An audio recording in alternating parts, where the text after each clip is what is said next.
আজ কিন্তু আমি সেই একঘেয়ে পটল চিংড়ি বানাবো না। আজ চিংড়ি দিয়ে পটল এমন ভাবে বানাবো যে আমার মতো বানালে আপনার বাড়ির সবাই খেয়ে বলবে আর একটু দাও তো। তাহলে চলুন রেসিপিটা শুরু করি।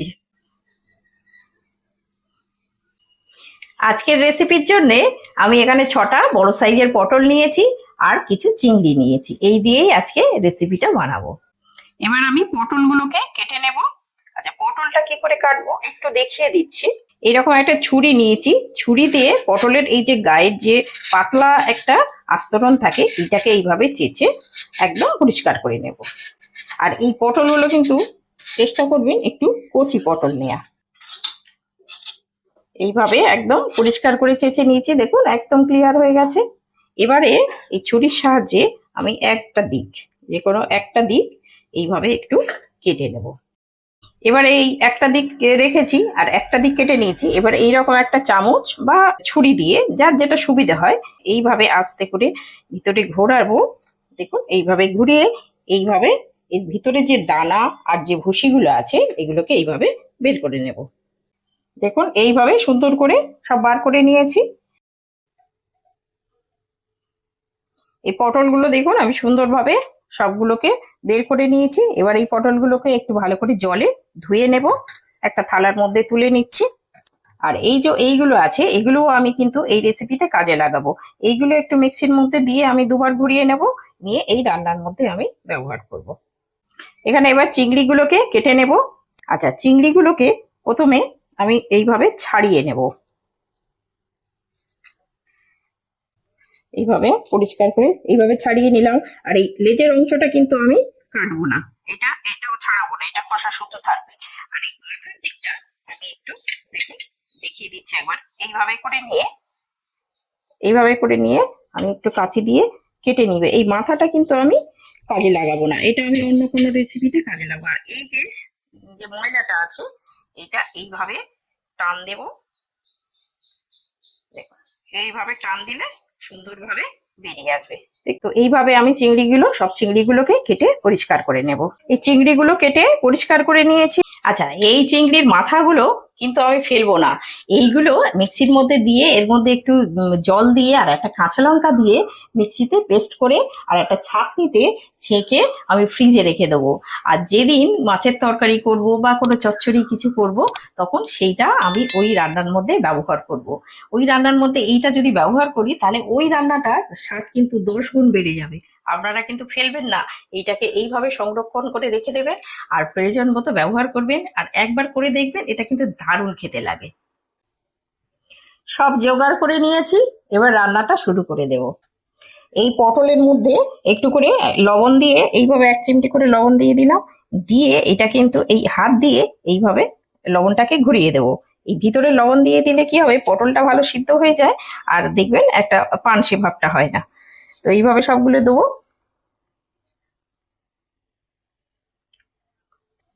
এইভাবে ভিতরেও দিয়ে দিলাম। আর এইভাবে একটু অল্প লবণ নিয়ে এই গায়েতেও একটুখানি ছড়িয়ে দেবো। এইরকম করে একটু করে মাখিয়ে নেব।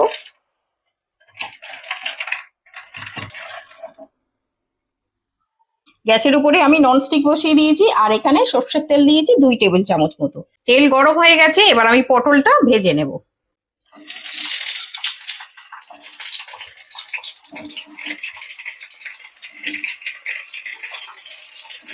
এই পটলটা একটু উল্টে পাল্টে ভেজে নেব। পটলটা ভাজা হয়ে গেছে। পটলটা দেখুন খুব বেশি ভাজা হবে না, এরকম একটু হালকা ভাজা হবে। পটলগুলো ভাজা হয়ে গেছে, আমি তুলে নিচ্ছি। এই যে হালকা সুন্দর কালার হয়ে গেছে। এই চিংড়িটা ভালো করে ধুয়ে আমি পরিষ্কার করে নিয়েছি। আর এই আজকে যে রেসিপিটা করছি এটা চিংড়ি দিয়ে করলে দারুণ হয়, কিন্তু এই ফ্রিজে দেখলাম 2 পিস মাছ পড়ে রয়েছে, তাই ভাবলাম যে এই চিংড়ির সঙ্গে 2 পিস মাছটা দিয়ে দিই, তাহলে টেস্টটা আরেকটু বাড়বে, দ্বিগুণ হয়ে যাবে। আচ্ছা, আর একটা কথা বলি, চিংড়ি দেখবেন অনেক সময় ভাজার পরে একটু ছোট হয়ে যায় আর বেঁকে যায়। তো সেইটা যদি না হয় সেইটার জন্য এই যে চিংড়ির যে পেছন দিকটা এই যে, হ্যাঁ, এই দিকটা এইভাবে একটু চিড়ে নেবেন। এইভাবে চিড়ে নিলে এইভাবে এইভাবে চিড়ে নিয়ে আর এইভাবে একটু করে চেপে নিতে হবে। চেপে নিলে দেখবেন চিংড়িটা একদম, আর এই যে একটা সুতোর মতো অংশটা আছে এটাও ফেলে দেবেন, তা এটা ফেলে দিতে হয়। দিয়ে এইভাবে চেপে নিয়ে ভাজলে চিংড়ি কিন্তু একদম সোজা থাকবে, চিংড়ি কিন্তু এইভাবে বেঁকবে না, আর দেখতেও খুব সুন্দর হয়। চিংড়ির মধ্যে একটু লবণ মিশিয়ে দিচ্ছি, আর এই মাছের মধ্যেও একটু দিয়ে দিচ্ছি, আর একটু হলুদ দিয়ে দিচ্ছি, একটু হালকা করে হলুদ দেব। এবার এইগুলো ভালো করে হাত দিয়ে মাখিয়ে নেব, এই লবণ আর হলুদটা। মাছটাও মাখিয়ে নেব, এটা ভালো করে মিশিয়ে নিয়েছি। এই যে পটল ভাজা তেলটা আছে, এই পটল ভাজা তেলের মধ্যে চিংড়িটা ভেজে নেব। চিংড়িটা আমি একটু উল্টে দিচ্ছি। চিংড়িটা কিন্তু খুব সময় দিয়ে ভাজলে হবে না, ভাজলে শক্ত হয়ে যায়। 1 থেকে 1.5 মিনিটের মধ্যে চিংড়ি কিন্তু ভাজা হয়ে যায়। চিংড়িটা ভাজা হয়ে গেছে, তুলে নিচ্ছি।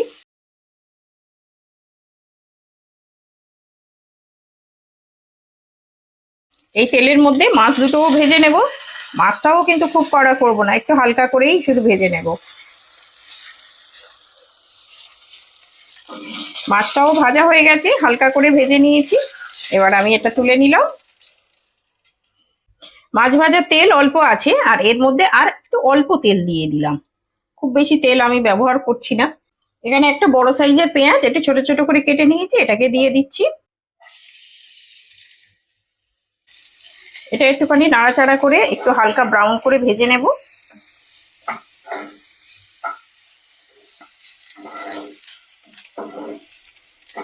পেঁয়াজটা হালকা ভাজা হয়ে গেছে। এবার রসুন কোয়া, এটা 4টে ছোট ছোট কোয়া একটু কুচিয়ে নিয়েছি, এটাকে দিয়ে দিচ্ছি। আর অল্প একটু আদা কোচা, এটা আদা গ্রেট করে নিয়েছি, এটাকেও দিয়ে দিচ্ছি। এইটা একটুখানি ভালো করে ভেজে নেব, কাঁচা গন্ধ চলে যাওয়া পর্যন্ত। রসুনের কাঁচা গন্ধটা চলে গেছে, একটু ভেজে নিয়েছি। এর মধ্যে একটা টমেটো ছোট ছোট করে কেটে নিয়েছিলাম, এটাকে দিয়ে দিচ্ছি। আর ঝালের জন্য এখানে এখানে 3টে কাঁচা লঙ্কা কুচে দিয়েছি। আপনারা যেমন ঝাল খাবেন সেই রকম বুঝেই ঝাল দেবেন। আর এটা পটলের ভিতর থেকে যেটা বের করেছিলাম দানা, তার ভুসি টুসিগুলো আর যে মুখগুলো কেটে রেখেছিলাম, সেটা মিক্সিতে একটু গুঁড়ো করে নিয়েছি, পেস্ট করে নিয়েছি, এটাকে দিয়ে দিচ্ছি।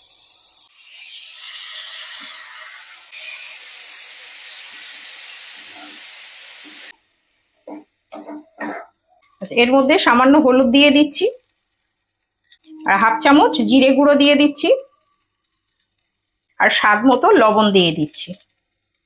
এটা ভালো করে আমি কষিয়ে নেব।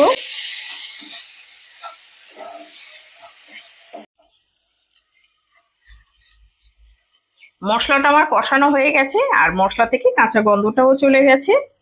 এই মাছটা ভেজে রেখেছিলাম, মাছটা থেকে আমি ভালো করে কাঁটাগুলো বেছে নিয়েছি, নিয়ে একদম পরিষ্কার করে নিয়েছি। এবার এইটা এই কড়ার মধ্যে দিয়ে দিচ্ছি।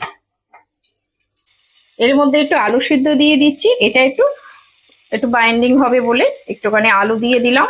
অল্প একটা মিডিয়াম সাইজের আলু সিদ্ধ করে নিয়েছিলাম, এটাকে দিয়ে দিলাম। এর মধ্যে 1/2 চামচ গরম মশলা দিয়ে দিচ্ছি। এবার ভালো করে এটাকে মিশিয়ে নেব। এই মাছের সঙ্গে এই মশলাটা খুব ভালো করে মিশিয়ে নিতে হবে। পুরটা আমার ভালো করে মেশানো হয়ে গেছে সুন্দরভাবে। অল্প ধনেপাতা ছড়িয়ে দিচ্ছি সবশেষে, দিয়ে এটাও একটু মিশিয়ে দিচ্ছি। এবার আমি গ্যাস অফ করে দিয়ে একটা থালার মধ্যে এটা ঠান্ডা করতে দেব। এবার আমি একটা পেস্ট বানিয়ে নেব, এটা ততক্ষণ ঠান্ডা হতে থাক। এবার এখানে একটা বড় পেঁয়াজ নিয়েছি, এই পেঁয়াজটাকে একটু কেটে নেব, একটু বড় বড় করে কাটবো। এইভাবে কেটে এটা মিক্সির মধ্যে দেব, দিয়ে একটা পেস্ট বানাবো, সেই জন্য একটু বড় বড় ডাবলি করে কেটে নিলাম। এখানে একটা 1/2 ইঞ্চি আদা নিয়েছি, আদাটাকে একটু ছোট ছোট করে কেটে নেব, এটাও মিক্সির মধ্যে দিয়ে দেব। আর এর মধ্যে 5টা রসুন কোয়া নিয়েছি, এটাও এর মধ্যে দিয়ে দিলাম, দিয়ে এটা একটা পেস্ট বানিয়ে নেব। পেস্টটা হয়ে গেছে, দেখুন আমি একটু দানা দানা রেখেছি, খুব মিহি করিনি। মাছের পুরটা আমার ঠান্ডা হয়ে গেছে। এবার আমি এই পটলগুলো যেগুলো ভেজে রেখেছিলাম এই পটলের মধ্যে এবার দেব। আচ্ছা, কি করে দেব সেটা আমি দেখাচ্ছি। এই যে চিংড়িগুলো দেখুন সোজা আছে, এই চিংড়িগুলো একটু পটলের এই যে মাছের যে পুরটা নিয়েছি, এই পুরটা নিয়ে এইটা আস্তে করে এরকম করে আমি গায়ে লাগিয়ে একটু রোল করে নেব। এই যে এমনি করে নিয়ে সরু করে নেব। সরু না করলে পটলের মধ্যে দেয়া যাবে না। তো এমনি করে নিয়ে এই যে পটলের মধ্যে আস্তে করে এই মশলা সমেত চিংড়িটা, এই যে দেখতে পাচ্ছেন চিংড়িটা, এইভাবে আস্তে করে একদম পুরো ঠেসে, আর এই মশলাটা চেষ্টা করবেন এই সাইড থেকে একটুখানি চেপে চেপে ভর্তি করে দেয়া। ভর্তি করে দিলাম, ভর্তি করে দিলাম দিয়ে এই যে চিংড়ির যে লেজটা, এটা কিন্তু আমি বের করে রাখবো। এটা বের করে রাখলে কি হয়, দেখতেও খুব সুন্দর হবে। আর এই যে গোটা চিংড়ি দিয়েছি এর মধ্যে, যখন কামড়ে খাবেন তখন কিন্তু মুখে পড়লে দারুণ একটা স্বাদ আসে।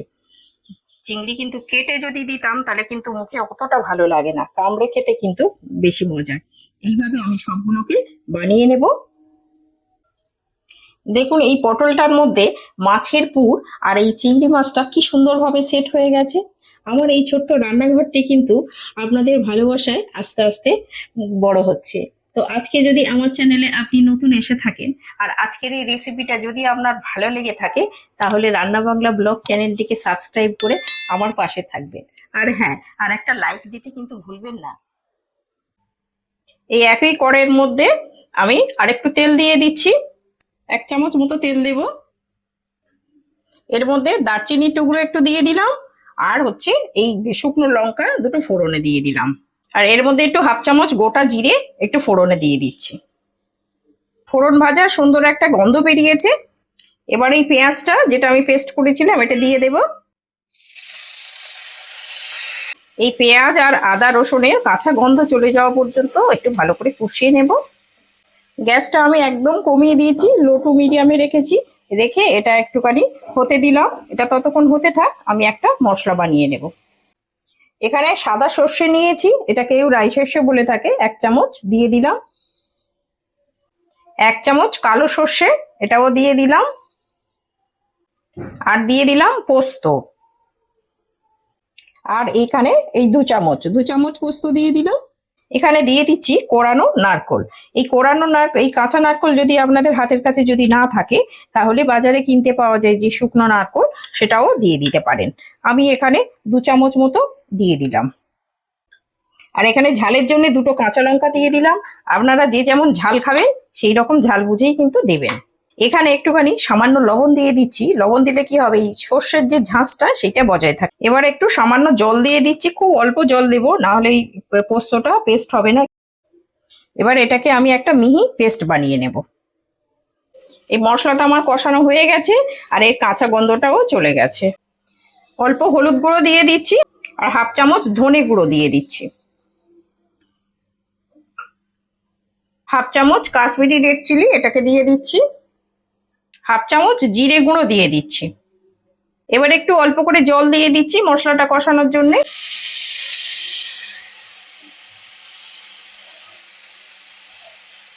এই মশলাটা আমার কষানো হয়ে গেছে, দেখুন কি সুন্দর চারদিক দিয়ে মশলা থেকে তেল ছেড়ে দিয়েছে। এবার এই সর্ষে পোস্ত যে পেস্টটা বানিয়েছি এটাকে ঢেলে দেব।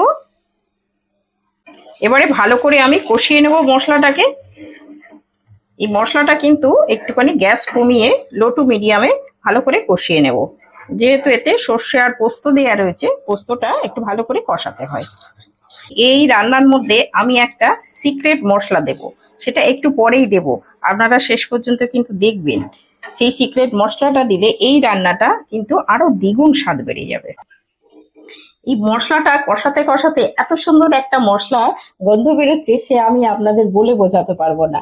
পটল চিংড়ি তো আপনারা অনেকভাবেই বানিয়ে খেয়েছেন, আজকে আমি যে পদ্ধতিতে বানাচ্ছি একবার এইভাবে বানিয়ে খেয়ে দেখবেন, দারুণ খেতে লাগে। মশলাটা কষানো হয়ে গেছে, আমি ভালো করে কষিয়ে নিয়েছি। এবার এতে একটু জল দিয়ে দেবো, একটু পরিমাণ মতো জল দেব। আর এই রান্নাটা কিন্তু খুব বেশি ঝোল হবে না, একটু ঘন গ্রেভি হবে। এর মধ্যে স্বাদ মতো লবণ দিয়ে দিচ্ছি। আচ্ছা, আমি একটুখানি পেস্ট করার সময় একটুখানি সামান্য লবণ দিয়েছিলাম, সেই হিসেব করে কিন্তু লবণটা দিচ্ছি। এবার এটা মিশিয়ে নেব ভালো করে। গ্রেভিটা ফুটে উঠেছে, এবার আমি এই যে পটলের যেগুলো পুর ভরেছিলাম এগুলো দিয়ে দেব। এইভাবে আস্তে করে বসিয়ে দিচ্ছি, একটু হালকা হাতে একটু মিশিয়ে দিচ্ছি। এবার ঢাকা দিয়ে দিলাম। ঢাকা দিয়ে আমি 6 থেকে 7 মিনিট এটাকে ফুটিয়ে নেব। আর এই সময় কিন্তু লো টু মিডিয়ামে রেখে দিচ্ছি। দেখলেন তো কত সহজেই তৈরি হয়ে গেল পুরভরা পটল। আজকের এই রেসিপি আপনাদের কেমন লাগলো, আর এই গ্রেভিটা বিশেষ করে আপনাদের কেমন লাগলো কমেন্টে কিন্তু আমাকে অবশ্যই জানাবেন। আপনাদের ভালো ভালো এক একটা কমেন্ট পড়তে আমার ভীষণ ভালো লাগে। দেখুন হয়ে গেছে আমার, এটা কত সুন্দর, এটা সিদ্ধ হয়ে গেছে। পটলগুলো তো এমনি ভাজতে অনেকটা সিদ্ধ ছিল, আর এই গ্রেভির সঙ্গে ফুটে সিদ্ধ হয়ে গেছে। এবার আমি সেই স্পেশাল মশলাটা দেব। এইটা হচ্ছে সেই আমার স্পেশাল মশলা। এটা হচ্ছে আম কাসুন্দি। এই আম কাসুন্দিটা, এই যে যে রেসিপিটা করেছি এর সঙ্গে এই আম কাসুন্দিটা কিন্তু দারুণ একটা টেস্ট আনে। আপনাদের হাতের কাছে যদি এই কাসুন্দি না থাকে, তাহলে যখন সর্ষেটা পেস্ট করবেন তখন একটু কাঁচা আম দিয়ে দেবেন। দিয়ে দিলে এই একটা টক টক মিষ্টি একটা দারুণ স্বাদ তৈরি হয়। তাহলে এটা আমি এই 2 চামচ দিয়ে দেব এর মধ্যে। দিয়ে এটাকে আমি নাড়িয়ে দেব। এই যে কম্বিনেশনটা, এটা কিন্তু দারুণ লাগে খেতে। আচ্ছা, মিশিয়ে দিয়ে আমি গ্যাস অফ করে দেবো। গ্যাস অফ করে দিয়ে ঢাকা দিয়ে আমি রেখে দেবো আরো 2-3 মিনিট। দেখুন কত সুন্দর হয়েছে। এটা কিন্তু আমি একটু অন্যভাবেই রান্না করলাম। এইভাবে কিন্তু গরম ভাতে খেয়ে দেখবে, দারুণ খেতে লাগে। যে কোনো একটা স্পেশাল দিনে এটা বানিয়ে নেবেন, বাড়ির সবার খুব ভালো লাগবে। আমি একটা কেটে দেখাচ্ছি আপনাদের, এটা কত সুন্দর সিদ্ধ হয়েছে এবং কত সুন্দর হয়েছে একবার খুলে দেখাচ্ছি। দেখুন পুর একদম ভর্তি, আর একদম কি সুন্দর সফট হয়ে গেছে। কি একঘেয়ে তরকারি না ভালো লাগে না। না না, আজকের একঘেয়ে হয়নি। আজকে পটল চিংড়ির একটা দারুণ রেসিপি করেছি, খেয়ে দেখো। এটা তুমি কোনোদিন খাওনি। এর মধ্যে মাছও আছে, আবার চিংড়িও আছে। মাছ চিংড়ি দুটোই হ্যাঁ, আছে। দুটোই আছে। খেয়ে দেখো কেমন হয়েছে। তুমি শুধু বলবে এটা আমি কোনোদিন বানাইনি, এই সবে প্রথম বানালাম। তো তোমার কেমন লাগলো সেটা দেখো, খেয়ে আমাকে বলো। নিশ্চয়ই ভালো হয়েছে, মাছ আর চিংড়ি দুটোই আছে তো হ্যাঁ নিশ্চয়ই ভালো হয়েছে। ঠিক আছে, খেয়ে দেখি কেমন হয়েছে। হ্যাঁ, খেয়ে দেখো কেমন হয়েছে।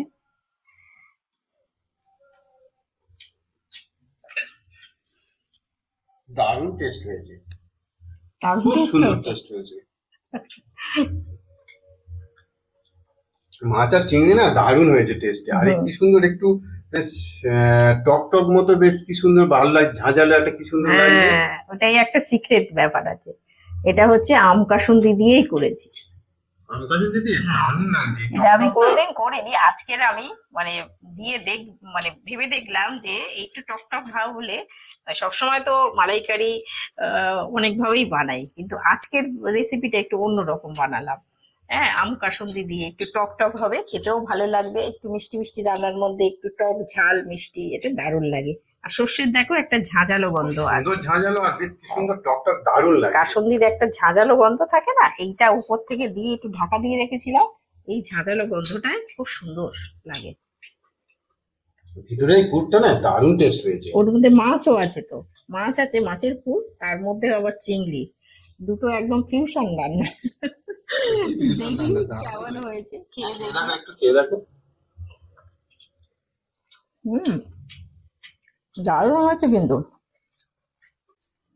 এরকম ঘন গ্রেভি, আর এরকম মানে ভাতের সঙ্গে এরকম ভাতের সাথে না হলে দারুণ। সত্যি ভালো লাগে না। এটা ভাত কেন, এটা পোলাওর সঙ্গেও দারুণ খেতে লাগে।